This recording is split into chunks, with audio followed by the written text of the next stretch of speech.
Como consecuencia de una demanda de tutela, la Corte Constitucional en febrero del presente año 2022 produjo una sentencia muy interesante en la que expuso y definió lo que se conoce como el género no binario. ¿Qué es entonces el género no binario? Es el tema del que nos vamos a ocupar en el presente tip legal. En el asunto en cuestión, una persona le había solicitado a las autoridades, específicamente a una notaría y a la registraduría, que en su registro civil de nacimiento y en su cédula de ciudadanía no apareciera identificada como del sexo masculino o del sexo femenino. Esto en razón a que ella no concuerda o considera que no encuadra dentro de ninguna de estas dos categorías. Es una persona que no se siente ni hombre ni mujer y por lo tanto consideraba que en sus documentos de identificación no debería marcársele como de una y otra. Adicionalmente, indicaba que esa asignación que eventualmente le correspondía de uno u otro género muchas veces terminaba siéndole perjudicial porque era víctima de burlas, de agresiones, de discriminaciones, etcétera, etcétera. Ante esta situación, la Corte hace un análisis muy interesante en el que hace algunas precisiones que queremos resaltar en esta oportunidad. Como primera medida, distingue lo que se conoce como el sexo para efectos de la identificación de lo que se conoce como el género. En lo atinente al sexo, dice que es una clasificación que se hace de las personas en atención única y exclusivamente a su apariencia física, o sea, a lo que se ve en su cuerpo, específicamente en sus genitales al momento de nacer, que es la información que en principio se consigna en el registro civil de nacimiento, haciendo la salvedad de que eventualmente hay personas que nacen con órganos femeninos y órganos masculinos, en los que entonces el registro civil de nacimiento respecto de ese aspecto se deja en blanco. Con relación al género, avanza mucho la Corte en el sentido de decir que el género no corresponde necesariamente a la manifestación física que reflejan las personas, sino que corresponde a una vivencia, a una idea que tienen las personas de lo que son en sí mismas.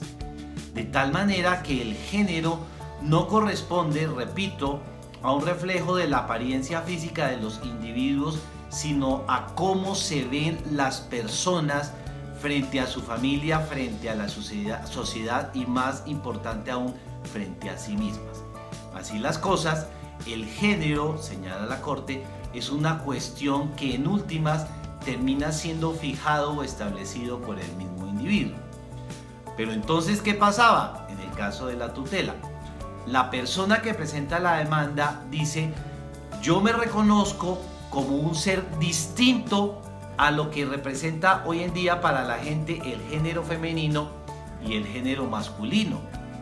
de tal manera que no puedo encuadrarme en uno y en otro, con el agravante de que conforme a las normas que regulan esta materia en nuestro estado no existía una tercera posibilidad, o sea, las personas en Colombia hasta la sentencia de la Corte Constitucional desde el punto de vista del género o eran género femenino o eran género masculino. Conforme a un análisis, repetimos, muy interesante, la Corte llega a la conclusión de que no todas las personas tienen que encuadrar en el género masculino o en el género femenino. Y es entonces allí donde crea una tercera categoría. ¿Cuál es esa tercera categoría? Pues el género no binario. O sea, es aquel género en el cual se van a ubicar todas aquellas personas que no se identifiquen con lo que la sociedad y la cultura tradicionalmente tienen señalado como masculino o como femenino, sino que se encuadran en esta tercera categoría. Al respecto, la Corte hizo un análisis también muy interesante acerca de cómo deberían en los documentos de identidad entonces figurar este tercer género. Se planteó que marcar una X, se planteó dejar en blanco y la Corte llega a la conclusión de que lo más idóneo y lo más garantista para este tipo de personas, partiendo de que están en una situación de desmejora frente al común de la sociedad por muchas cuestiones básicamente de orden cultural, lo mejor era crear un marcador que se asimilara a la F de femenino, a la M de masculino, que no degradara, pero que les permitiera reflejar su existencia para efecto de la adopción de políticas públicas y todo este tipo de cosas.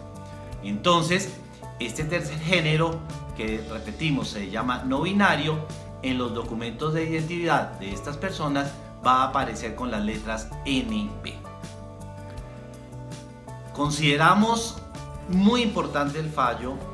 no solo por sus consideraciones de orden físico, sino porque da un paso grandísimo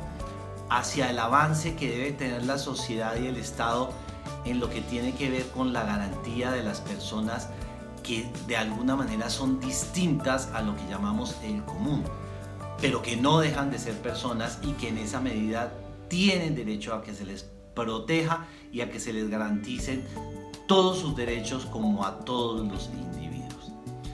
Esperamos haber llevado claridad sobre este interesante tema y los invitamos a seguir viendo nuestro tip legal.